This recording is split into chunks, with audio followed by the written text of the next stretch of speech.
Well, hello, Anthony. How you doing, buddy? Hey man, it's good to see you, JP. It's good to see you too. This is weird for me because this is the first podcast I've personally done on Zoom as well. So my wife just said to me the other day, she goes, "Why don't you Zoom these for a little better interaction?" I thought, "Why not?" So I'm gonna try it out on you. So you're the first guinea pig. Well, no, so when we talked about it this morning too, I'm like, yeah, why don't we think about that before? I've used Zoom quite a bit. You've used Zoom forever. It's such a nice platform to at least do this with too. Well, and we're in the social distancing world right now, so even if I was big time enough to fly you out here, you would have to be at my neighbor's. You'd have to be at a coffee shop, which isn't open anyway, and you would have to Right. be sitting on a Zoom anyway. So, hey, man, we go back a long time. I don't know exactly how many years, but let me just tell the listeners who you are. First, this is Anthony Schmidt, Assistant VP, and climbing his way up to be full-fledged VP and probably president and owner one day of LaCrosse Archery. And for anybody that's listened to some of the past episodes, I had Dan Leffelman on, my DIY buddy from LaCrosse, and we talked a lot about your guys' archery shop. I still believe, and I've been to a lot of archery shops, that you guys you're an amazing example of how to run a business and an archery shop. And you're one of the best bow technicians. Remember, we just joked about this. I can't call you bow tech anymore Right. because then they think we're talking about a bow, but you are one of the best bow technicians that I've ever known. And I thought about this today. Not only are you a student of archery, but you have an understanding of it. There's a difference. You can be a student of something and still not understand it as well. And you've been able to grasp it all. So I'd love you to go back and just kind of tell us how you started into archery, all that kind of stuff, and where you are today. Just those transgressions from competitive shooting, because that's where I first met you. You and your dad were competitive shooting, and next thing you know, you guys were in the shop, and we got a good story there. I almost was working for you guys, and then just life just took me a different direction, Yeah. but here we are reconnecting again. We still have a connection because every year I'm on the phone with you, and you're building me a bow, and it's At shipping. least once a year. Yeah. Some more, whatever it might be. But yeah, so we've had an entire life of archery, and I think archery has been a passion. Um, it's been a lot of fun to live in that passion, support my family off of that passion, and then help other people support their families too. So I guess two different businesses. My in-laws, my wife and I own LaCrosse Archery, so Shoot the Duck Incorporated that owns the archery store, and then my wife and I own Schmidty Specialty Strings. It's just a custom bowstring and cable manufacturing company. So when did I get started? I think that was the first question that you asked. I was 3. I had hair actually back then, less here and probably more here. Things were quite a bit different, and my parents and I used to travel all over the country, all over the state too, and just shoot competitive archery. And that was really what we did as a family. Fast forward to middle school and high school, playing basketball and running track and doing all these things. That was a big part of our life, but we always came back to archery. And that's one thing competitively that you can do year round. In the Midwest and Wisconsin, shooting in the winter, there's a lot of indoor archery tournaments to travel to, and of course outdoor. In the driftless area, there's just a ton of opportunities up here to do a lot of things with archery. So I think I was 14 or 15 when I started working at LaCrosse Archery. That's when Kyle Kennemer owned it. That was back in the day. I remember sitting in Cindy's office in Lee Ford, teaching me how to fletch an arrow. This was a long time ago, and fletching so many arrows, probably wrong. My attention to detail back in those days with the original Blazer Vane. Remember that? It was I a million do. years ago, man. I do. Yeah, without the logo, things have come a long way. And since then, I've had a lot of really cool people in my life in this industry. And I'm sure you can speak to that too. You had John Severson on not too long ago, and he was speaking to how cool it is to work in this industry. And that really made me think, perspective wise, a lot of people that work in this industry don't do it for the money or the income, but they do it because they have a passion with it. Yeah. And we're no different. There's certainly different avenues that all of us have for choices and careers, but working with people that you want to work with, it's been a blessing in our lives. But just having fun with being an archery specific retail store is pretty cool. So going back, and you remember your first bow that you ever started shooting? Mm-hmm. What was it? So it was a left-handed wood recurve. Oh, that's right. You shoot the wrong way. That's right. You're always paper tuning my bow, and I'm like, I got to redo it when you get out here. I got to shoot a right-handed bullet hole. You shoot me a left-handed bullet hole. They tune the same, yeah. Right? Yeah. No, some people that don't know archery, they'd be like, a left-handed bullet hole, right-handed. I don't get that, but That's what I mean, yeah. So what was that? What was that first bow? So I can't even remember the name of the manufacturer. I'm sure it was a U.S. made thing back then. This was early '90s. 1991, right around there when I had that bow. Then it was Hoyt for a few years. I shot Matthews for a long time and still do. And I love my Bowtechs right now. That's likely what I'll take out west and try to slay a mule deer with after this social distancing ends. So we'll see how that goes too. So was it hunting first? You guys have always been into hunting, and your family is just, you guys are known for being in archery, and both your mom and dad, and your dad just being such an always amazing, positive guy. But was it hunting first, or was it competitive shooting that you got into first? So my dad has hunted since, I want to say, the late 60s, 1960s, maybe early 1970s.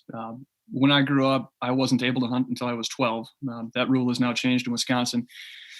So I started shooting competitive archery at maybe age 7 or 8. We used to travel all around the place to shoot different competitive indoor tournaments. And that was really my main focus to begin with. Not so much outdoor, but indoor. Started hunting when I was 12. I'm super passionate about that. I think I take hunting to I view it through a different lens than most hunters do. I think a lot of people do it for the social aspects. That's always fun. Some, for the competitive aspects of shooting a bigger deer than their buddies. That's of course fun too. I love the fact of harvesting an animal, butchering it myself, providing it to my family in the cooking process. That whole interaction is somewhat romantic. For those of us that like to cook, I love it. That's just an excellent thing for me. So that's what I enjoy about hunting, probably the most. So have you guys always lived out on Highway M out there? Was that where you born and raised? Because, I used to live up above you. And so that as I started to get to know you, then you guys had a range. And I think I came to your house a couple times. I don't think we ever shot. I don't remember why I was there. We were doing something that maybe I was picking up a bow. I don't know what I was doing, but that wasn't that was before I think you guys were, I believe I was still working at LaCrosse Archery when Kyle owned it. When we were doing some stuff out by you. I can't remember what we were doing. And then, but did you grow up out there? Yeah. So I think I was 14 or 15 when we finally moved out there. I think I was 17 or 18, still making strings in my parents' basement. That's where that business really started and really took off. I was freshman in college, I want to say, end of the first semester, beginning of my second semester, when I started the Schmidty Specialty Strings Company. So that's when that really kicked off. You were probably shooting a 2006 Bowtech Allegiance, or man, for a while, I shot Bowtech, and then I only shot Matthews for a couple years in there. And so, it was a new one every year. The reason Dan and I joked about that, the reason I was working at LaCrosse Archery was not to get a paycheck. It was to get more equipment. So I just traded my hours off. And then just every year it was like, I got to get a new bow. My wife just said this to me because I told her, and here's the thing for the listeners to know, is Anthony shipped me my bow last week or Monday or whatever it is. Today's Thursday, April 8th, 9th. I don't know, April 9th, I believe it is. I mean, I'm lost in these days. And I've been watching the tracking of it. Yesterday it arrived in Phoenix, and I so bad want to pull it out of that box when you're here and show everybody, because this thing is really, really beautiful. But it's out for transit right now. So I told my son, as I'm in my office, I said, if that bow comes to the door, you bust open these doors and you bring it in, because we're going to show this bad boy off and what you put together. Comes through too. So Bowtech finally this year came out with a custom color called Woodland Camo. And you and I were talking about this a couple months ago, and I said, JP, what color Revoltex would you get? Just prodding you back and forth. And you didn't know it, but that day I ordered the bow and the quiver for you without approval. And I got it in, and I texted you a picture and I said, ? Or something like that. Yeah. So let's add excellent salesman to your repertoire of entrepreneurship. You got your own Schmidt Specialty Strings, and I want to talk about that for a second. You do that the minute that, like, I get a bow from you, that's the first thing you do is you swap off their strings and you put your strings on. I'm so appreciative of that because they're amazing, amazing. No stretch, never had an issue with them. I think you've been building them for so long. You've got this down to a T, but how did you end up, or why did you end up going that route with wanting to build your own strings? Yeah. So we used to travel a lot to those indoor and outdoor archery tournaments, and, being in the Midwest when it's January, February, traveling to Tulsa, Oklahoma, and we leave 20-degree weather, somewhat humid and damp here, travel south 14 or 15 hours. And by the time you get down there, everything's hot, humid. Strings and cables are just made out of plastic. So as soon as you take them into that element, they stretch and move. There was a gentleman at the store years ago that would make strings and cables, and he taught me how to make them. And that was such an eye-opening experience to me because it was difficult and it challenged me. So I got to know a little bit more about the process. My father-in-law, Keith, actually helped design and created this first string manufacturing machine that we had. And this was 2008 or 2009, before you could really buy process machine, something with intricate moving parts. So that's how I really got into it. Gentleman taught me. I took it to a different level multiple times. And really, when you're traveling as an archer and trying to be competitive, whether it be an amateur or professionally, you really rely on your strings and cables not to move, and your peep sights not to move. Because even if your cable stretches on those old single cam bows an 1/8 inch, this could be 2-3 inches low at 20 yards. It's pretty significant. And years ago, stock strings now are so much better, but years ago they were just awful. And that's really how we got it started. It was trying to create something better for myself. Then I found out there was a market for it, and other people wanted the same product, and that's how I paid my way through college. It was a long time ago, but Man, that is so awesome. You got to write a story on that one day. I think it'd be great just to write a story, just a young entrepreneur. And you did so many neat things going through high school. I remember you doing some broadhead testing. I remember you doing that because you were coming in the shop and you had all these broadheads out and you're like, I'm doing this thing. And I can't remember what exactly you were doing, but I remember being very interested in it because I wanted to know the efficiency and the toughness of all these broadheads, and you were testing them all. You remember that? You did it like your senior report on that. Oh, it's crazy. Yeah. So at West Salem High School here in Wisconsin, they make you do a senior exit project every year, at least for the seniors to graduate. It's a minimum of 10 hours in the project, and you have to create a 10-page paper. I was not an excellent high school student, as you remember, JP. Now, I was much more interested in girls and Friday night parties and football. And that was my life back then. This project gave me a lot of framework to what the future looked like for me. And that's when I really found out that I can make something that I do and I'm passionate about into a career. So I called up all of these companies. It was over 100 different broadheads, 10 or 12 different types of arrows. It was a wild project.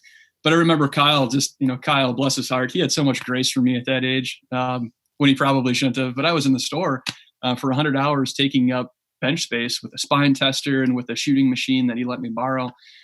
Things were just crazy back then, but it just opened up my eyes to certainly different products. And just because it has a fancy label on the arrow doesn't necessarily mean in 2005 that it was a good product. And I put that to test. We tested all of these arrows in 100 yards, 90 meters out of a machine. So there's truly no human error. And you can it's amazing, even if you rotate an arrow nock all of 15, 20 degrees, how many inches that can move that arrow at that distance too. So it really put some framework to not only advertising and the truth of that, but to the studies that we were putting down too at age 17. Well, I think that's why I call you the best bow technician that I know, is because you've been doing this for so long and you've been tinkering with things. Think of that for the average archer that's out there. And maybe I'm trying to group some arrows, and I'm grouping some arrows, and I have one flying, or maybe a couple are flying off, and I'm not really paying attention to or numbering those arrows. I got a dozen arrows coming in, and what I'm going to do is I'm going with some custom fletching with my Fit Archer logo. I want to kind of do that. I think it'd be kind of cool. And I'll number them when I get them on there, and then I'm going to sort them. Because I've learned, even though they say they're this straight and they're the best arrows you can buy or the best arrows they've ever built, there could still be a little bit something wrong with it. So like you said, you could 1/4 turn on that nock, how that could make that throw, or how that arrow could shoot a little bit different. That's why I say you're the best bow technician. Because typically I'm just like with the rest, I'm like, hey, Anthony, would you throw a rest on there too? And I don't say, would you throw this rest on there? I'm like, would you throw a rest on there? Because I know what you're going to put on there is what you trust.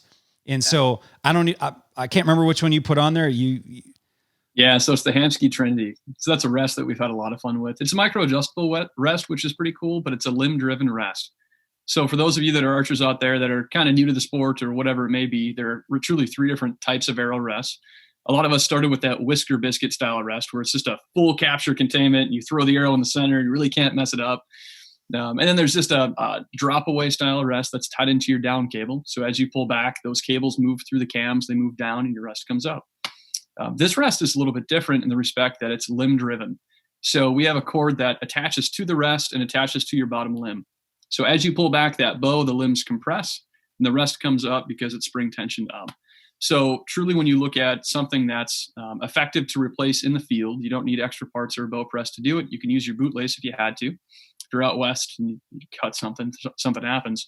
But also, as you pull back, the dynamic of the bow doesn't change. So if you have a cable-driven rest and that cable from the drop-away cord is tied into one cable, the other cable doesn't have anything impeding that movement. So as you pull back, you'd have to cheat one cam, not the other, for that to tune up and time up correctly. On a limb-driven rest, you're focusing on just the limbs moving. They move anyway, and there's nothing impeding that movement. So it's an excellent tuning system. And of course, yours matches your riser. And I wish you would have got that today. Well, I'm praying, Anthony, that it shows up. This will be the greatest surprise in a podcast. If UPS would just hurry up and get here. We'll just for 6 hours, it'll show up. That's right. Yeah. Hey, I'm fine. I can podcast all day if you can. And that talks of where we are in society today. I got so much in my mind I want to tell you about, so I'm writing it down. I don't want to forget all these things because you're like one of the most interesting men for me to talk to because I love this stuff. I geek out over it. I know other people do too, so I know this will be a huge hit.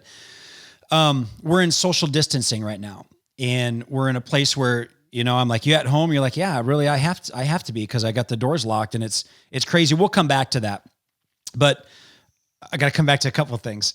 Remember when? So I'm thinking of rests. I just want to have fun with this conversation. I'm thinking of rests, and so when the Whisker Biscuit came out, I was the old two-prong launcher style when I started. I don't remember who even made them anymore, but had the little Teflon things on them, and they'd wear off, and then you get new ones. And then Whisker Biscuit came out, and I'm like, I don't know about that, And then the Fallaways came out, and how many Muzzies did we install at LaCrosse Archery? I mean, that was the hottest fall away rest I think I've ever seen in art. Now, I haven't been in the archery business for a long time, and you haven't, so there's some new ones, but was Muzzy about just blowing the doors off it with the fall away rest?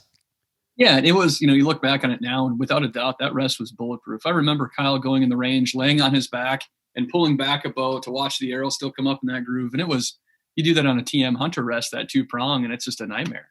Muzzy changed the game. I wonder how many of those we actually put on. I remember using the Teflon tape on everything so it wouldn't shatter, make noise. I remember measuring from the bottom of every Matthews roller guard, 5.5 inches to the center of those. Exactly. I remember all of the details. Like I could do it in my sleep. We had the little ratchet cutter to cut that long bolt. Got to measure it perfectly. I remember being a 15-year-old kid and just being so afraid of cutting that too short, and then having to go to Kyle and say, "Hey, man, I messed this up." Well, I do know that I do know where I stashed the ones I cut wrong. I mean, because I cut a few wrong, but that was a little bit of a learning curve to get that rest on. But once you got it down, man, here's what it was. And so this would be when 2005, 6, it was the Muzzy fall away. I forget what it was even called. Did it have a certain name? Zero Effect. The Zero Effect and the HHA 1-pin slider. OL 5000. Everybody came in and that was the setup. And so we're entering tax time right now. Well, what would be tax time if we weren't in such a weird position? And who did I tell this to? I told it to a friend of mine from Nebraska today. I'm like, I was always amazed at tax time. The guys would come in a week before they got their tax returns and they'd be like, I want that. Cause he just asked me, he goes, I said, my door rang and I'm like, buddy, go out. It might be my bow. And it wasn't. And he's like, what are you waiting on? I'm like, I got a new bow coming. He's like, so what's a bow cost to you these days? And I was just kind of going through prices and I'm like, but here's what you'd be surprised of. Every tax season, the guys would be walking in with that like tax return, cash in hand, plopping it down. And every year they got a new bow. I mean, it's a passion. It's an obsession. It's an addiction. It's a sickness. I don't know what you want to call it, but you've made a great living in it. Yeah. Well, I think we're one of the few people that are super fortunate to actually make a living and have multiple families in an archery specific business, make multiple livings. None of us are crazy high off the horse or anything like that, but we're super grateful that we're able to do it. 20 years ago, that was never even a possibility of a family to make a living just on a business. Nobody had really a full-time archery store. Very few of them, at least, and now there's a few of them out there. So that's pretty cool. Yeah, it's we've been doing this our entire life, and I'm not the smartest guy out there, but I'd like to think that I spend a lot of time doing it. And it's really hard to suck at something that you are super passionate about, like flat out. Well, you go to all the schools. I laid in bed last night thinking about that. I know I'm right here by PSE. They're down in Tucson, a couple hours away, and I don't know if they put on a tech school.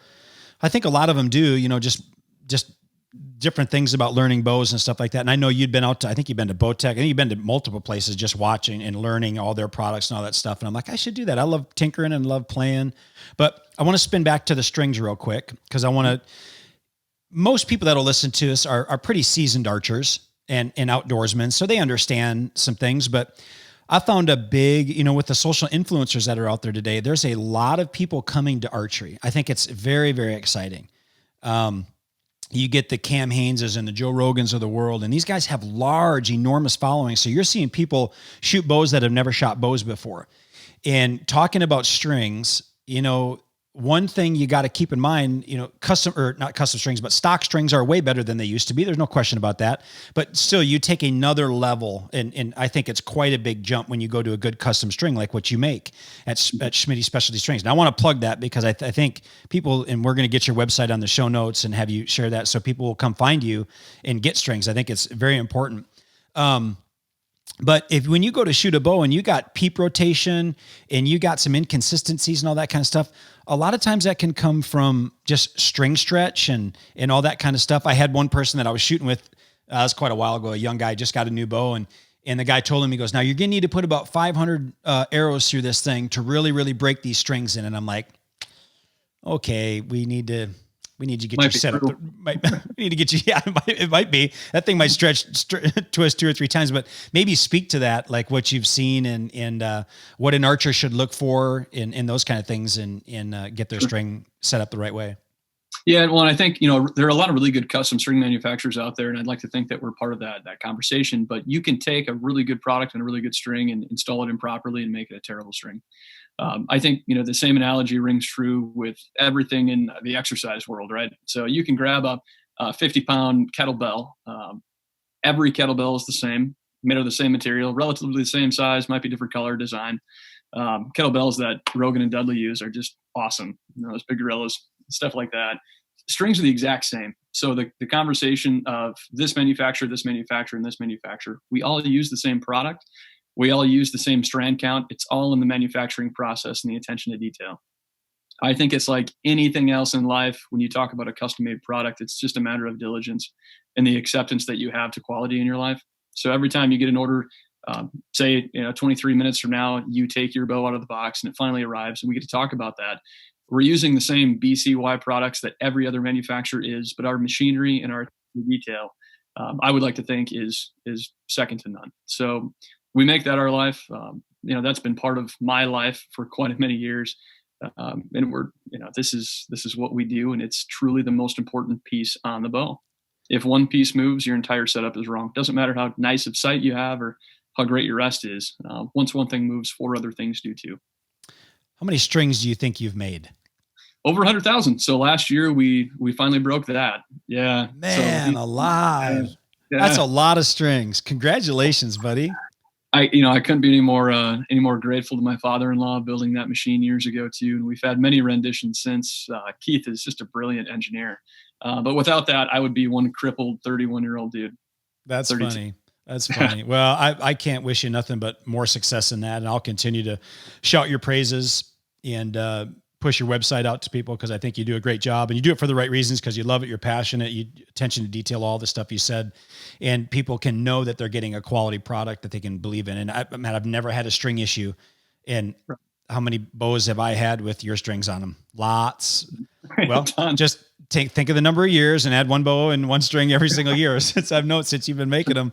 Over 13. Yeah. So why don't you give me the transgression, or the progression is the word I'm looking for, of how you guys got to where you're now. So Dan and I, we kind of laughed about this, and I imagine you were in on the shooting when Wally Kennemer owned LaCrosse Archery up at Coach House up on the bluff. And Dan and I laughed about this. It was, Dan wasn't here then, but I was. We were in wrestling, we were college wrestling. All my brother, myself, and my uncle would go up there in 20-yard lane, 5 people wide, smoke so thick you couldn't even, I think that was part of the ambiance, the cigarette smoke. It was so thick.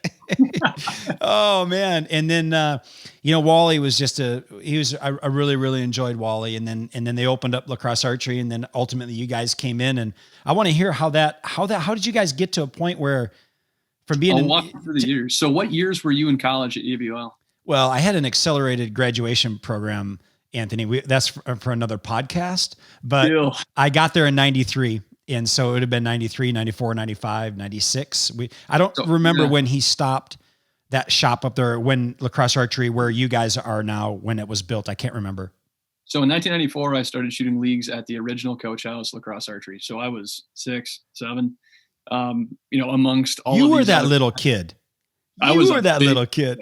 Yeah, way too many Reese's peanut butter cups, man. That's for sure. So I started shooting at least leagues down there at that time. I think it was 1998, 1999 when Kyle Kennemer started building what is now LaCrosse Archery. Keith and Laura Rosenthal. I worked there from, it would have been 2003, 2004, all the way up to just when Keith and Laura Rosenthal bought it. So those are my in-laws. And now the four of us, along with my wife, Miranda, we own the business together. It's been a hustle, man, since May of 2008. So it's been 12 years next month is that story. So my last semester in college was my first month at LaCrosse Archery, managing people at 20 years old. And it was a nightmare. I feel so bad for those team members back then. I was such a kid. No, you did it right though, because everybody had respect for you because you knew literally more than 99% of people that came in there, and you really did. And you've always carried yourself really well. I've always respected you. I mean, obviously quite a bit younger than I am, but just I remember when you guys were taking it over and the transition was happening, and I was working at LaCrosse Archery at the time. It was time for me to move on because I wasn't really a in-depth bow technician, so to speak. I could set a bow up. I could put a rest on it. I could put some sights on it, help somebody tune it a little bit. But you guys were now taking it from where it was to another level. And really setting the stage again for what I believe to be just a model archery shop. The interior redid it. You got the lanes. You just got everything, and you got the customer service. You guys are just great all around. I don't know how many people tour your facility. I know from a teachability standpoint, coachability, and great business standpoint, you were in Phoenix not that long ago. It was last year or the year before, or whatever, and you were watching what another shop was doing. Because you're open-minded to, hey, maybe we're really good, but maybe there's room for improvement. I think that's what's always set you guys apart. Yeah, so we've taken shop tours, and that was to Randy's store, I think, in Chandler a few years ago too. But we've always taken store tours and tried to look outside of our four walls. The one thing as men, that we can brush back and forth on is, we feel like we've got a pretty good handle on the four walls that we live within. But until we take a step outside of that, perspective can be a thing. So. Last year we went to Chicago, just north of Chicago, and visited 4 stores on the way up, on the way down. You really get a different perspective on how other owners interact with customers, how they interact with other guests. We always send out emails before we visit, and you would be downright amazed on how many people don't respond to those emails. We have a lot of people that tour our store on a yearly basis, and I'm excited to show people because we take a lot of pride in our business. So does our staff. A lot of people that we have work there, they share the same passion for archery that we do. And we do one thing specifically, and that's archery.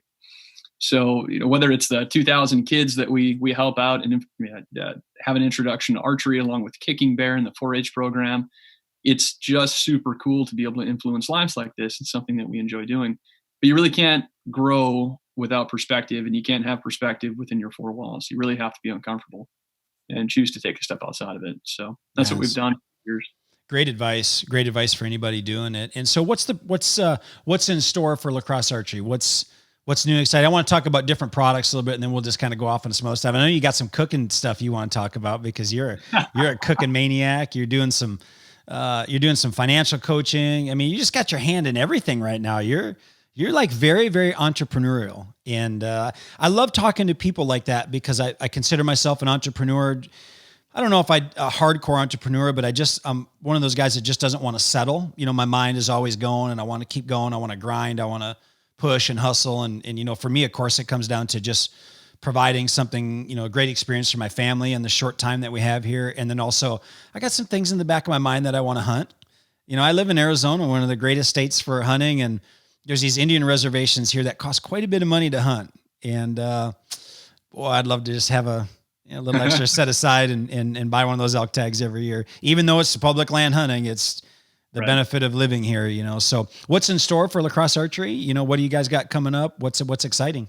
Well, I can tell you the things that we've done really well and the things that we've succeeded at are serving people. I think that's, you look at standard retail these days and you look at the Gander Mountains that have went out of business, the acquisition between Bass Pro and Cabela's, and you see a lot of the standard 2003 retail that's just disappeared. The days that customers walk into a store and the owners or employees expect people to buy something without providing value to their life, that day is over.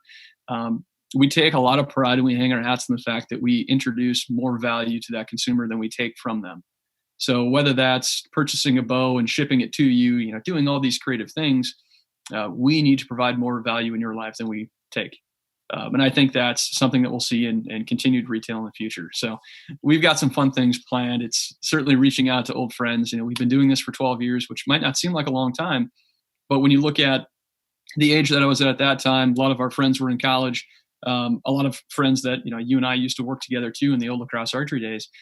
Everybody is in this whole community of moving to different positions, different parts of the country, and our reach grows because of that. So we're still allowed to influence so many more people on a different level. In Zoom, FaceTime, there's so many creative ways to meet with people after they get their equipment, after we ship it to them. So it's a fun way to interact with people, but it's a great way to serve people. And you guys can serve somebody, multiple states. I'm living proof of it. I have not bought a bow from anybody else but you guys. I live in Phoenix, you live in Wisconsin, and you take very, very, very good care of me. If there's some things that I need, obviously when I get here, I do have my press. I got a press and a bunch of different stuff, but I'll visit a local bow shop. And I would encourage everybody, local pro shops are incredible. Pro shops are the standard of where I would get all my bow work done.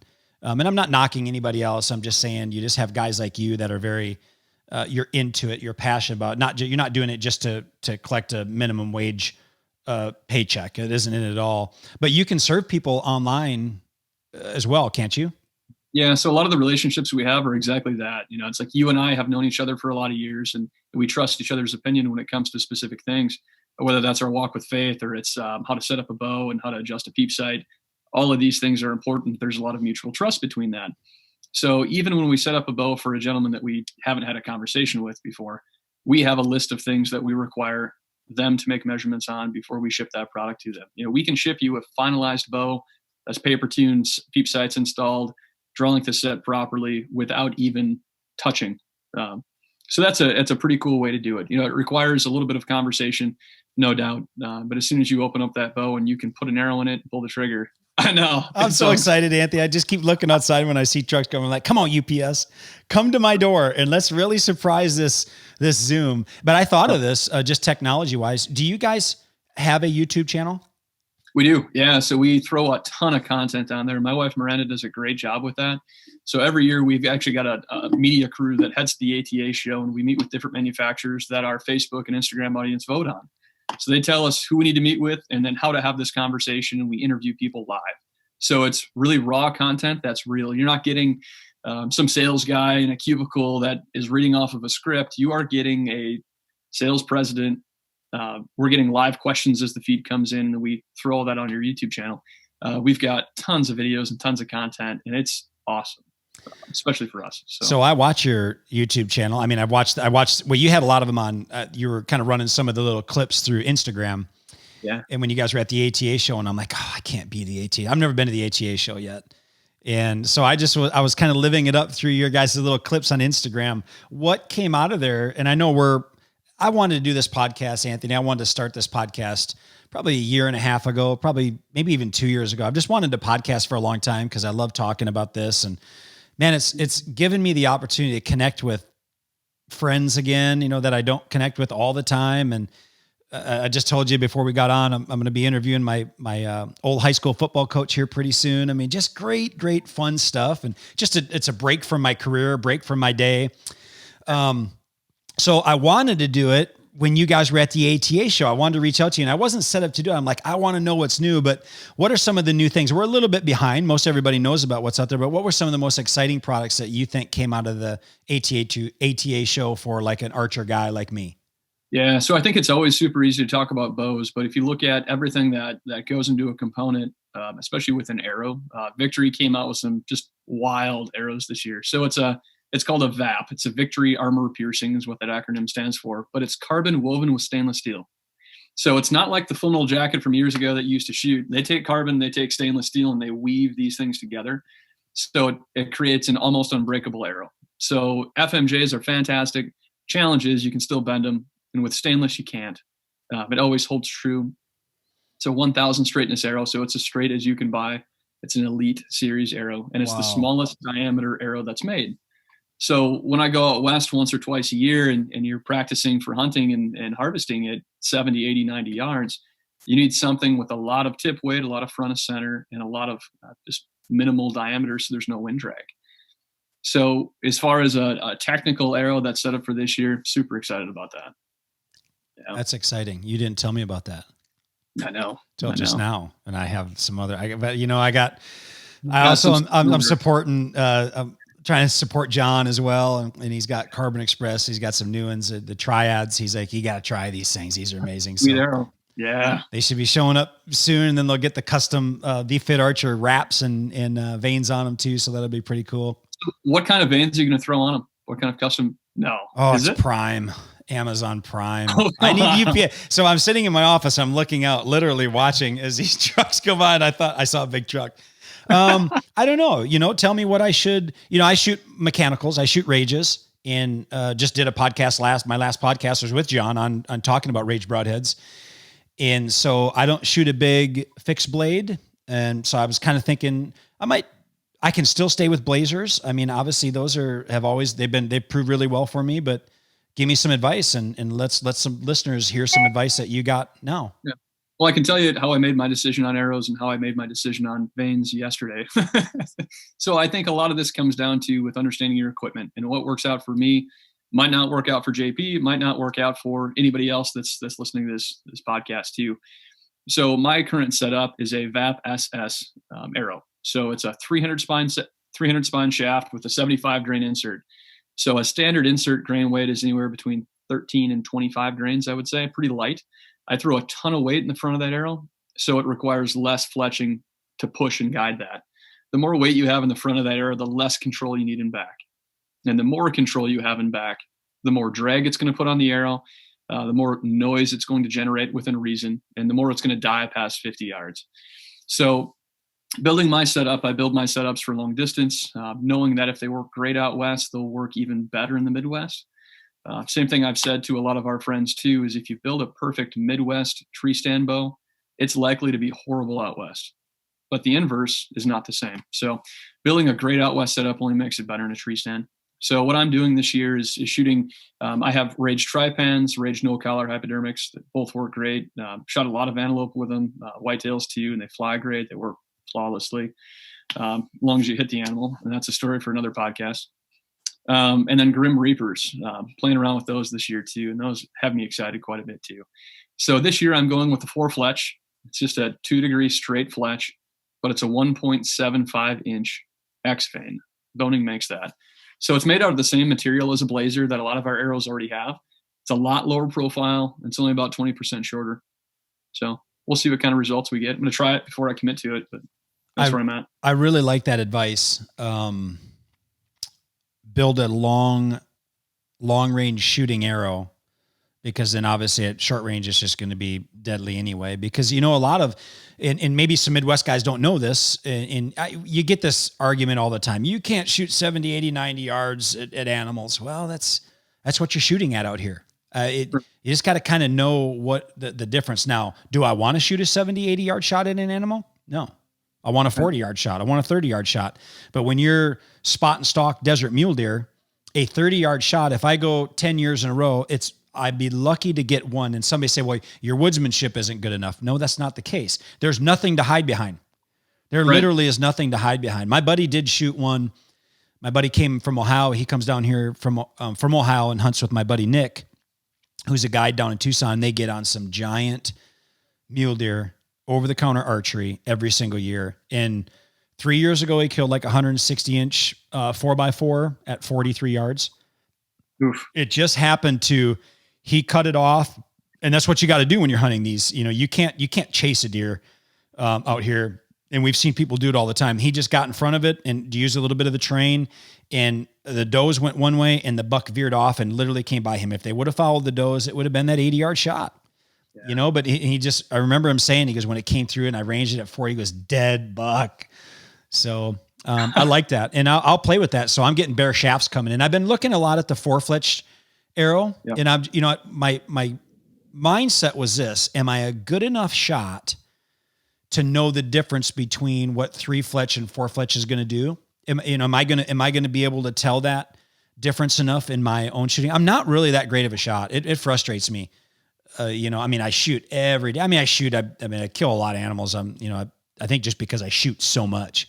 Right. Switched to a hinge release a little bit ago, and I got played with that for a while. I got the thumb release, the snaps, TrueFire snaps. I really like that. And it's really going to that hinge for about 1 month. Yeah. Really did some stuff, but I'm not very steady. Do you have any advice for somebody that isn't steady? Like, I don't feel like my bow arm, and I work out all the time. So I'm like, I'm strong enough. I should be strong enough to hold that bow steady. Why am I not that steady? There's no such thing as being too strong. The one thing that I've noticed too, the more that I try to put on mass, the more I lift. Your core strength is one thing, but as soon as you have a little bit more shoulder and back strength, the issue is not having enough front weight in our stabilizer. And the biggest issue hunters don't have, especially shooting distance, is not having a long enough front stabilizer, not having enough weight on the front of that bar. So if you're shooting a 6-inch or less stabilizer, you might as well not even shoot it. Stick to 20 yards. Truly having more weight out front calms down that pin. So the challenge that I used to have too, before we really jumped into this whole stabilizing dynamic, is if you can imagine holding onto your bow, perfect. Why don't you grab it and throw it up here, JP? Yeah. So I just brought my realm in. And so if you look at the front of that bar, is that an 8 or a 10? That'd be a 10-inch. That's that's a bee stinger. Yeah. 10-inch, and I got a couple little plates on there. Yeah. So right now you might have 4 or 5 ounces up front. The challenge that a lot of us have as soon as we get back to full draw is if we don't have enough front weight, that pin dances, and it's a pretty rapid dance. Yeah. The more weight you have front and the more you can push it away from you, the slower that dance gets.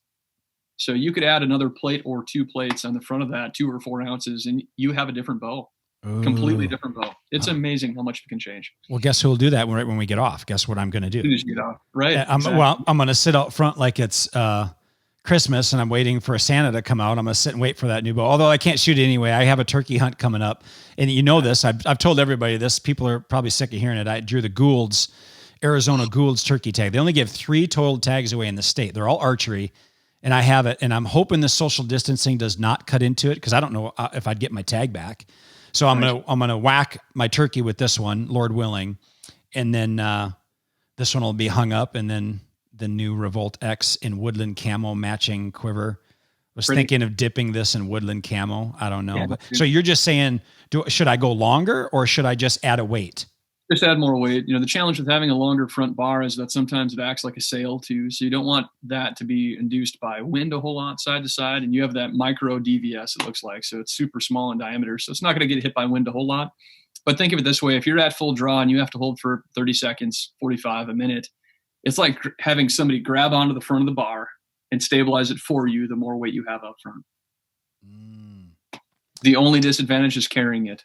But at full draw, it's not going to make a difference. That we don't put a bow together to make it easy to carry. We put a bow together to harvest properly. Well, I've noticed, and they make bows that are lighter. And I remember there was a time I used to shoot Parker when Severson was a sales rep. I shot Parker, and they had the Parker 32 when that came out. Remember those? I went from the Force multiplier to the Parker 32. So I went from a tank to a featherweight, and I just did not shoot that bow well. It was just too light, and so you kind of got to take the good with the bad. But when it comes to training wise, you need to train that way. When you're getting ready to go out west, you got to train with things in your hand. You can't just put a backpack on and hike and think that's going to be good enough. You should put a backpack on and hike in your hunting boots, and you should be carrying a weight. Now I live in town, so I can't carry my bow. People would freak out, but I carry a little 8-pound kettlebell when I go hiking because I got to switch hands with it, and it kind of strengthens my hand there a little bit. I got another question when it comes to shooting, and it's this selfish. So I shoot 27-inch draw. Mm-hmm. I probably could go another 1/2 inch or maybe even 28. I think I measure for 28, but I learned when I was in Wisconsin, I'd always set my bow up a little bit shorter because I did a lot of late season whitetail hunting.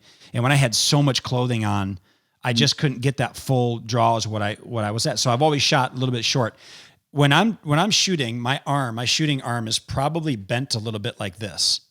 Sure. It's not completely locked up. Do you lock? Should it be completely locked? Yeah, it definitely shouldn't be locked. Okay. Having a straight arm, I'm not super afraid of. I don't pay a lot of attention to, if you're a right-handed archer, your left arm, which is your bow arm. You should pay attention a lot to your right forearm at full draw, and that's what determines a lot of draw length. So if I can try to mimic it in the screen here. So having that arm straight out, even almost locked, not a lot of men can overextend that arm. But as soon as you come back to full draw, generally you can see if right now my left forearm, my right forearm is parallel with the arrow at full draw length is typically correct, at least really close to it. As soon as you start to get draw length that's too long, it starts to go downhill. And as soon as we're too short, we're uphill like crazy. And so if you can change that dynamic, it makes a big difference. I think a lot of us, even professional archers, years ago, used to focus on that front left arm to set draw length. And as a store, we did 10, 15 years ago too. Just not correct.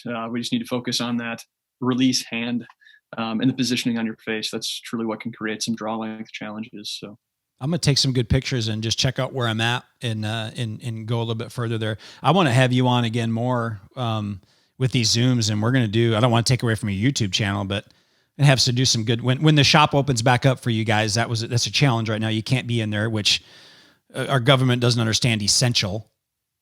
This is essential. Bow hunting is essential. And I don't want to make light of what's going on, but it is, to most people it's essential right now. It's essential that I got to go get a new loop and I got to get some other stuff here. And so, I'll have you back on, when we start doing some tech tips. I think it would just be so cool. And of course I'll put everybody back to your YouTube channel. Kind of jumping off archery for a little bit. We do share the same faith, and I would be, look at the time of year that we're in right now. Good Friday tomorrow. And when I decided to do the Fit Archer, has a lot of meanings to it. Obviously I love fitness. I mean, it's just been something I've been into my whole life. And so I'm very passionate about it. I love archery. I've been into it my whole entire life. Actually literally almost my whole entire life. I've been in the outdoors my whole entire life. I've been in the outdoors. I was very fortunate, as you were, to have parents that raised me in the outdoors. And I'm so fortunate, and just pray to God that my kids will find this passion like I have, because there's just so much fun about it. That you can have a different political affiliation, you can have different religious affiliations, but when you get in the outdoors, it's a bond.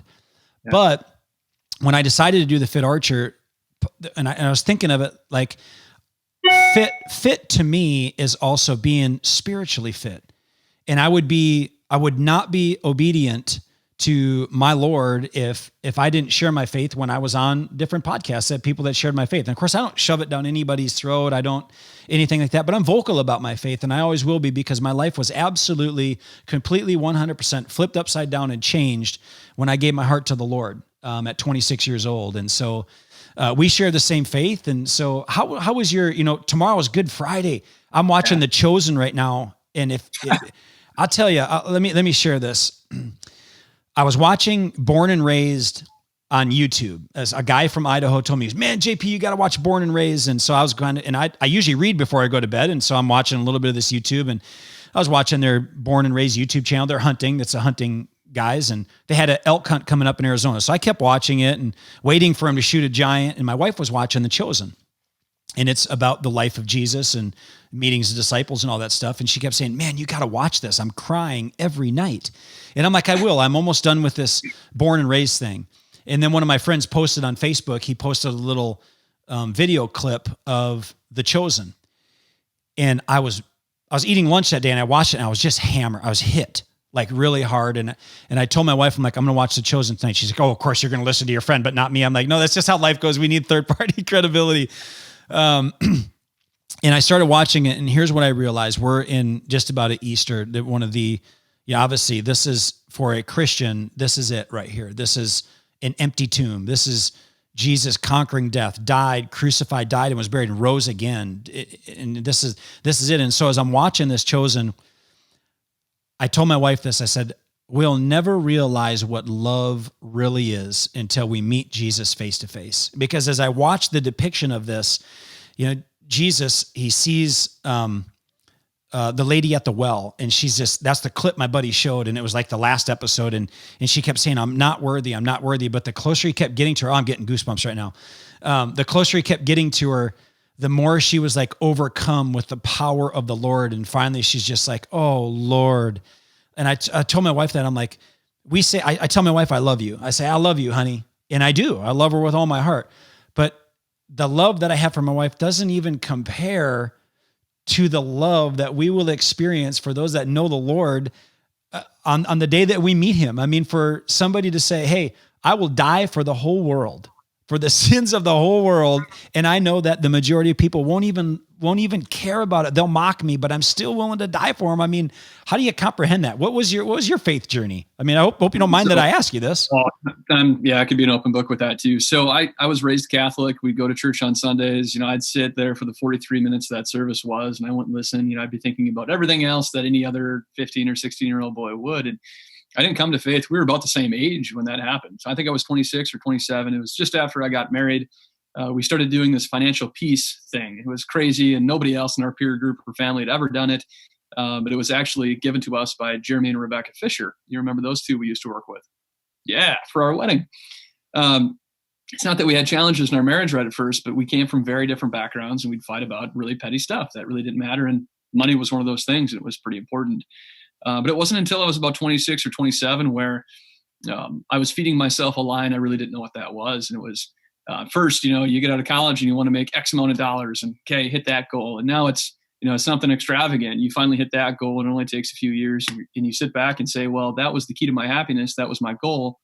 And I'm more miserable now than I was before. And I think there's not a whole lot of us, and it takes some time. And God spoke into my life, and thankfully I paid attention. But there's a great way to feed your mind. There's a great way to feed your body, but there's only one way you can feed your soul, and that's through faith.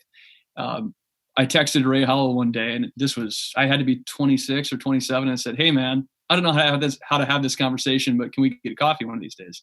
And I think it was that day we got coffee. You know how busy Ray is? He's crazy busy, always taking phone calls, always getting text messages. And he made time for the conversation.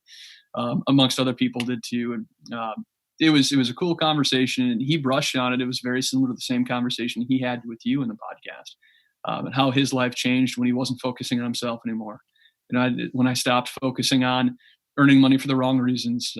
Earning money is great, but if you have your heart in the right place, you can serve more people doing it rather than just the self-serving prophecy. So working out, it's always been fun. Making money and serving other people, that's always been fun and self-gratifying. But truly figuring out how to serve the Lord and other people around you, that took me a while to wake up a little bit. And having the right people around me on my faith journey, they were there with us in Nashville just a couple months ago, and when we celebrated down there, and a few financial goals that we finally reached, and having people help me along that I've at least have mentored me in my walk with faith. It's been pretty moving. So I'm sure 27, hasn't been that many years, but 5 years you can change the way you make decisions, and certainly have a different filter on how you look through life too. Well, you just got to look at, man, it changes everything. The Bible says when we are born again, we're a new creation. The old is gone, the new has come. And I'm going to go on tomorrow live. I was challenged by a friend of mine. He asked me, he goes, hey, would you go on Good Friday and give your testimony on Facebook? Because we're all quarantined. And I'm like, absolutely. And then I messaged him this. His name is Brandon. I messaged him this. I said, ironically, AKA God moment. The church that we attend, the pastor came on last Sunday as we're watching it outside, because we're watching church from the Zoom or live stream. And he said, I want you all to share your testimony on Good Friday. And I'm like, I guess I got to share my testimony on Good Friday. And so I'm going to come on live on my Facebook page tomorrow, and I'm just going to lay it out, because it is, well, if I could just talk about the life that I live, you hit the nail on the head. We're born selfish. And it's so easy in this world to just be consumed by the world.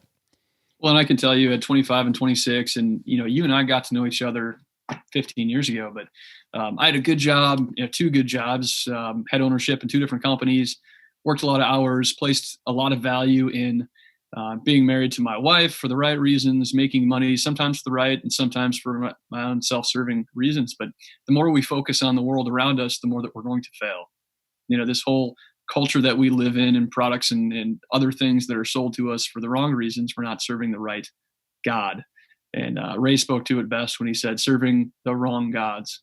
And I had one God, maybe 2 gods, maybe 3, but not serving one properly, and just spreading that love around was not the right way to find happiness for us. But yeah, well, you guys have found happiness. You got a great marriage, and you'll grow that your wonderful family and all that stuff. I'm excited for you guys. I really am. I'm just honored that you jumped on here. Let's talk a couple more topics quick, and then my wife's got somewhere we got to go. I got to run, but I'm going to have you on many more times. Yeah, you're just so much fun to talk to, Anthony. I really, really enjoy your company. I've enjoyed your friendship over the years. You've just been a real solid guy and someone I could always count on for great, wise advice. Nope. Oh, I thought it was it. You're teasing me, man. I do just want to stay on here longer. I got to pee really bad is what I got to do. I've learned I got such a small bladder. You know, I drink so much water because I work out in the morning and I drink so many of these. What do you think of that? The Fit Archer. Look at that. I'll send one of these. I'll send one of these to you. Yeah. You've been too good to me not to send you one. Fitness. This is the Fit Archer, and man, you're always running. You guys are doing some stuff. I saw you're doing some stuff with, and maybe it got canceled, but I follow him on Elk Shape TV or Elk Shape on Instagram. Yep. I follow him. I don't know. Is his name Dan? Dan. Yeah, he's a super cool guy. Yeah, I think I know he shares a lot of the same values you and I do too. He's such a cool guy, such a godly man, such a great family man. We're hosting an event. I think it's the second week in July now at our store. Again, coming to this whole aspect, right? Hopefully, coming to this whole aspect of trying to introduce more value in somebody else's life than we take. But this is a 3-day camp focused on your own personal growth, communication within marriage, about hunting, how to budget for a trip like this, and then of course how to prepare for it. And he's bringing in some incredible people to our store. It's a limited, I think we're only having 20 people over those 3 days total. But it's required that you hit a Friday, Saturday, Sunday, spend all 3 days with us. I think it's half of Friday, Saturday and Sunday, but it's amazing what we get to cover. I'm super excited about it selfishly because I get to be part of it. I get to be a speaker on the technical side of things. Yep. So definitely get to serve some people in that aspect, but I can't wait to learn from the other speakers that are just excellent in what they do. What are the dates of that? Let me check. I'll get you the exact dates. I should fly home. Should. And then do a podcast while we're there. We have an entire floor of our house you guys can stay at too. Oh man, that's going to be, I saw that on Facebook because I follow him and he's a hardcore workout guy. Big CrossFitter. He does a lot of CrossFit. And I like that because that's the style I work out. When I go to the gym every morning when it's open, but now we have our own little garage gym. So I do a lot of CrossFit. I think CrossFit for me has got me in the best shape that I've ever been in. I'll be 45 in 6 days. And you can tell by all that. I wet it down before I came on, so it was a little bit dark. I told my wife, I'm like, I got to wet this down. And I shaved my goatee. It was white. I left this thing and my wife said, baby, you look like a rocker. And she liked that. And I'm like, okay, then I'll leave it. If you like it, I'll leave it, baby. Chase the people. Right. Yeah. And so, I do CrossFit and I like that, but it's got me in the best shape, generally the best shape I've been in. If I didn't want to add anything to it to increase it, that any workout style for me personally is done. A lot of conditioning, a lot of running, a lot of weightlifting. So I like that. I do still, there's no way of substituting heavy backpacking other than throwing on a heavy backpack and going and hiking. No other workout will mimic that other than throwing a backpack on to get your traps and your shoulders and your low back and your hips juiced and strengthened for backpack hunting. But what is your style? What's your go-to for fitness? So my wife and I actually work out together. So we work out together minimum 3 days a week, but I still work out 5 and 6 days a week too. Eupraxia is the name of a local gym. It's not similar to CrossFit, but Steve's is. Oh yeah. So Steve and I hunted together for a year. Would you tell him I said hi? Steve and I grew up in Boston together. Oh, I suppose. Yeah. We were inseparable for years and years. So tell him I said hi. I will for sure. He is a pretty cool gym dynamic, but it's like a lot of it. It's a structured class that you show up for a specific time. So it's a 5 a.m. class.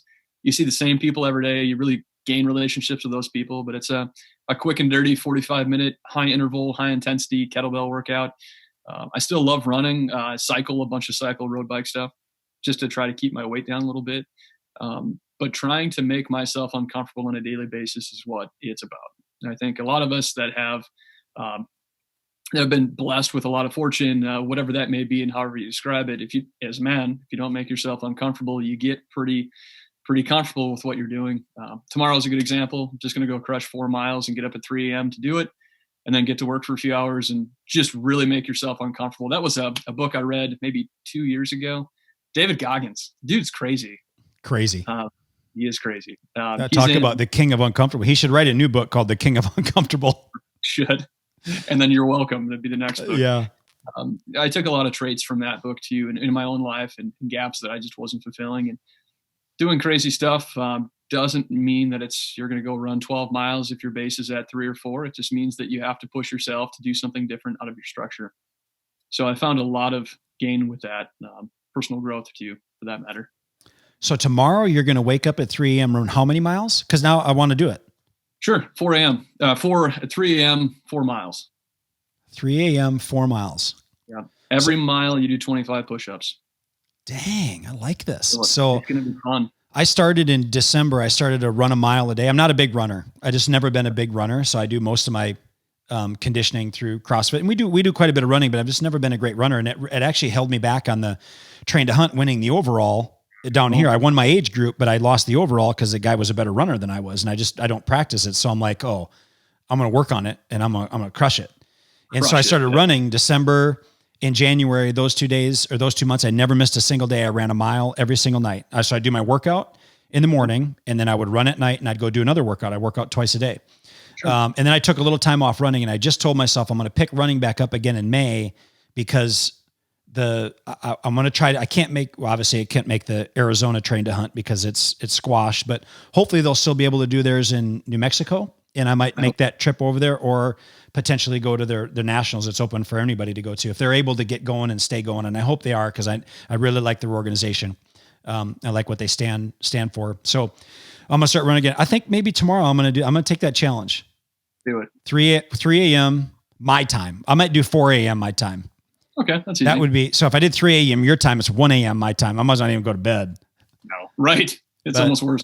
But it's the challenge with, stopping your REM sleep and deep cycle, all that. You wake up, you don't know where you're at. Like, you have to want to do this. You have to put on your running shoes and you have to choose to be uncomfortable. Today, we talked briefly and tried to push this podcast off 30 minutes and thankfully you agreed to it, but I just wasn't willing to miss my mid-afternoon workout. And 3 hours ago, it was flurries, snow. You have to choose to make yourself work out sometimes when you don't want to and choose to be uncomfortable. So I was that bro and I threw on a cutoff t-shirt, relatively short shorts. It's 28, 30 degrees outside. Just work out outside, super uncomfortable. It's not something I wanted to do, but it makes you mentally stronger too. And I think that's where the gains are seen. Absolutely. I'm in full agreement. I started doing this. You probably saw AZ cold pool therapy in Arizona. The wintertime gets cold. And I'm telling you the benefits that I've experienced from getting cold and having a certain breathing technique I do while I sit in the pool. Now the pool's too warm. It's just not cold anymore. So I'm doing cold showers. We're in the process of moving right now. So at the house that we're moving into, I'm going to build a cold out of a chest freezer, seal it off. And I'm going to buy a thermometer or a thermostat to it and just keep the water at about 50, 55 degrees, somewhere around there. So the coldest it got in my pool is 53 degrees. And I started it early in the year, at last winter, like probably October, November. And I did it every single day. I'd go work out at my CrossFit. I'd come home and I'd sit in there every single day for 7 to 10 minutes. And it kept getting colder and colder and colder. And I will tell you, I did it because, and I've shared this with everybody, Tony Robbins had a podcast. I really enjoy, he's got some good stuff. And it was, he kept saying, he does a cold plunge every morning. Every house he owns, which is multiple, he has a cold plunge, either a pool built in or he's got a river by him that's ice cold. And he does it every single morning. He's been doing it for like 40 years. He said, I have to command and demand my brain to do what I want it to do, not what it wants to do. Because guess what our brain wants to do? Tell us to take the easy route. We're human. We always want the easy way out. And at that time in my life, I was really struggling with some anxiety that I could not get a grip on. And not that I was turning it over. It wasn't like I was trying to, it goes back into my faith, but I just knew I needed to get some meditation, some just quiet time. And I started going in that pool and I would sit in the pool. My CrossFit coach says, you need 5 deep breaths in, hold it for 5 seconds, 5 breaths out, hold it for 5 seconds, just nonstop. So I literally would tune everything out and I would just breathe. And it has been amazing. Now it's getting warm and I desire it, but every morning I'd walk out. I could walk out of my bedroom, through my bedroom door, right to my pool. And I'm telling myself, like, my brain is saying, don't do it. Cause you got to get in this ice cold water and just sit there. Yep. And I'd set my timer, hit it, and I would just go in and I'd get under, I'd go all the way under, and then I would pop up and I'd sit right to here where I can just sit and the water level is right at my bottom lip and I could breathe people thought I was nuts. But as I started telling people what I was experiencing and you research it, it was all the uncomfortableness. And the more that you put yourself in an uncomfortable position and you conquer it, the more mentally tough that you become. Is exactly what you're saying. So tomorrow when I wake up, because I'm going to do it. I'm glad you said that. I'm going to do that tomorrow. So I'm not going to want to. I'm going to be achy and sore. I got a low bad back right now from my workout, but I'm going to get them to do it and get some of those, what does camera hands say? I'll get some uncomfortable miles. Well, every mile to me is uncomfortable, but I'll get 4 of them in. Oh, this is going to be fun, Anthony. I'm going to tag you, buddy. Good. I'll share my Strava workout to you tomorrow morning after I get done. And I'm just excited for it. There's nothing fun about getting up, especially in Wisconsin. And what is it? I don't know what it's going to be in temperature. I'm sure it's going to be 25, 28, something like that. We'll be like 65. Yeah, Sorry. that's what I feel bad for you, bro. Maybe I'll do maybe I'll do like a sauna suit, go heated, uncomfortable. It'd be horrible. Yeah. The cold I can do, but it'll be fun. Yeah. Well, man, Anthony, I cannot thank you enough for jumping on here. And I've kept you on long enough. I know you probably got work to do. And I'll keep I need you to keep some secrets hidden for our next one, because you got some cooking stuff we're going to talk about some cooking. And that's funny that you said that, like romantic. You threw the word romantic in there, didn't you, when you talked about cooking? Absolutely. Yeah, for sure. Well, it just comes down to service, whether it's the archery shop or whether it's the string company or whether it's cooking, especially for my family, serving somebody else with food that we've harvested. That's romantic. Not in any other context than that. It's just very cool and self-pleasing to serve people something that you've earned. So I do have one challenge for you before you let me go, though. Yeah. So the Fit Archer Book Club 2020. The Fit Archer Book Club 2020. So explain. Oh, I have no other concept than that. I think pick a book a month. I think you can have guests, authors on, do different things, but certainly one way that we can feed our mind is to try to continually educate ourselves. And books are a great way to do that.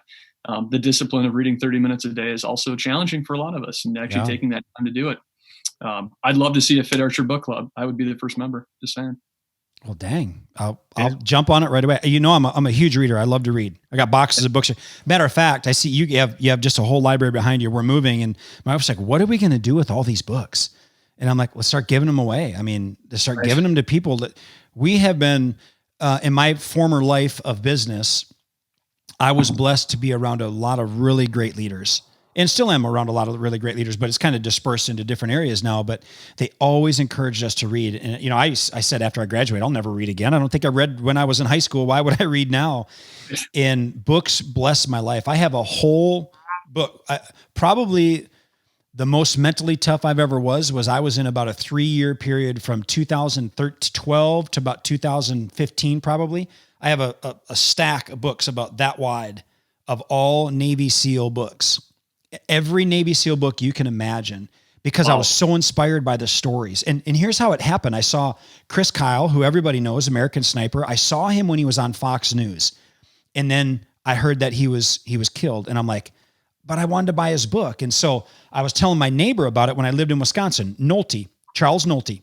Yeah. And so there's Charles Jr. and his dad, Charles. And I think he still lives where we lived over there in West Salem. And he said, "Oh, I got a couple books for you." I said, "Well, I just ordered this American Sniper." And he said, "I got a couple books for you." It was whatchamacallit with Lone Survivor. Yeah. I had never known that story. He gave me one. It was called, he gave me Lone Survivor and another one that I can't remember the title of now. The books are packed away. But I'd never heard of the story Lone Survivor. So I read the other one first, and I'm reading what these guys have gone through. I was always enamored with the military, I think, because part of it was just the appreciation of their sacrifice. When we talk sacrifice, just sacrifice, and a little bit of I think a sliver of guilt in my life that I never served.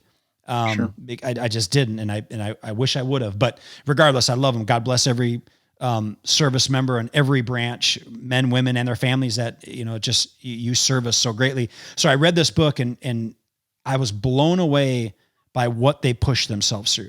So I started running a little bit, and then I read Lone Survivor, and I was absolutely, I was caught off guard by the book and the story. And so it just led me on every single, when I'd go to Amazon, I'd type in, Lone Survivor, every book that says these readers also read this. I bought. And man, I was pushing myself. I was running, I was swimming, I was doing everything, not to try to do anything that they could do. They're mentally at a different level than I am, but because I knew that if they could do it to defend our country, I could do it on a day where I'm sitting at home doing nothing. I can go run 6 miles. And so the farthest I ever ran in my life was after I finished one of the books. And I ran from my house in West Salem, where I lived on the corner of Remington Street down by Lake Neshonoc, up to the trail, whatever that trail is, that the Sparta Elroy bike trail. I rode it all the way over to that one on Highway 16. There's a campground down there, and I ran all the way, and it's pouring rain.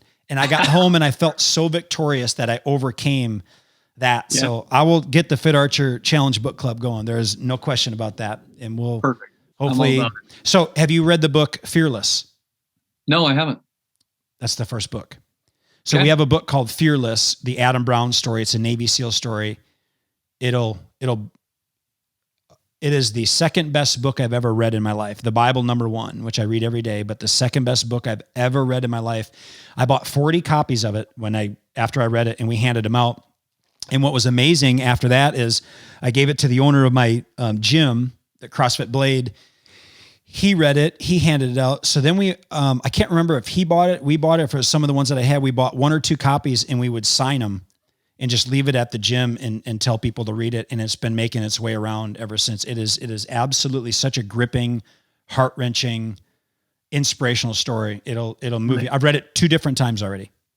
So Fearless will be the first book. Okay. Perfect. Right. I'll post it up. Cool. So, any closing words? Why don't you let the listeners know how they can follow you? I want Schmidty Specialty Strings, your YouTube, LaCrosse Archery, everything. Anthony, you've been such a really, really stand-up guy in my life. And if there's anything that I can ever do to bless you guys back the way that you bless my family and everything, and friendship, and obviously through archery and all that stuff, and just pay it forward back to you guys, because I know you pay it forward in a great way. So please let the listeners know how they can get in touch with you. So Instagram and Facebook, I guess we'll start with LaCrosse Archery on Instagram, LaCrosse Archery on Facebook, and of course our YouTube channel too. And then Schmidty Specialty Strings on Facebook, and SS Strings LLC is our Instagram handle. So we're here to serve you as the archer, as the bow hunter. We're a very technical company, and we take a lot of pride in serving you with specific requests. So happy to help with anything or any questions that pop up too. Well, buddy, you have been a blast to the first time that you've been on. In a couple of years, it's the 8th time you've been on. I might wear you out, buddy, because I had so much fun with you today. So thank you for carving out time and being a guest on here. And I appreciate you. God bless you. And I'll be thinking about you tomorrow when I wake up to run. Man, my wife's going to be like, what are you doing? I'm going to say it was a podcast. It was Anthony.